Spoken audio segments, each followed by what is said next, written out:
तुमच्या राशीतला मंगळ काय सांगतो माहिती आहे का? मंगळ ग्रहाचा प्रधान घटक आहे अग्नी. मंगळ म्हणजे ऊर्जा, धाडस, आत्मविश्वास आणि ॲक्शन. जिथे अग्नी तिथे पॉवर आणि तिथेच असतो मंगळाचा प्रभाव.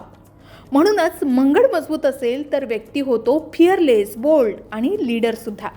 तुमच्या कुंडलीतील मंगळ स्ट्रॉंग आहे का? कमेंट करून नक्की सांगा. आणि ज्यांच्या कुंडलीत मंगळ कमजोर आहे, भांडणं, राग, अडथळे वाढले असतील तर मंगळ मजबूत करण्यासाठी हे उपाय करून पहा. नंबर 1, मंगळवारी हनुमानजींची पूजा करा. नंबर 2, लाल रंगाचा वापर वाढवा, जसे कपडे किंवा वस्तूंचं दान करा. मसूर डाळीचं दान करा. सोबतच पुढील मंत्राचा जप करा. ओम क्राम क्रीम क्रौम सह भौमाय नमः. गरजू व्यक्तींना लाल फळं किंवा वस्त्र दान करा. यासोबतच हे उपाय करताना तज्ज्ञ व्यक्तींचाही सल्ला घ्या. हे उपाय केल्यानं आत्मविश्वास, धाडस आणि ऊर्जा वाढते असं सांगितलं जातं. मग तुमचा मंगळ स्ट्रॉंग आहे का? कमेंट करून नक्की सांगा.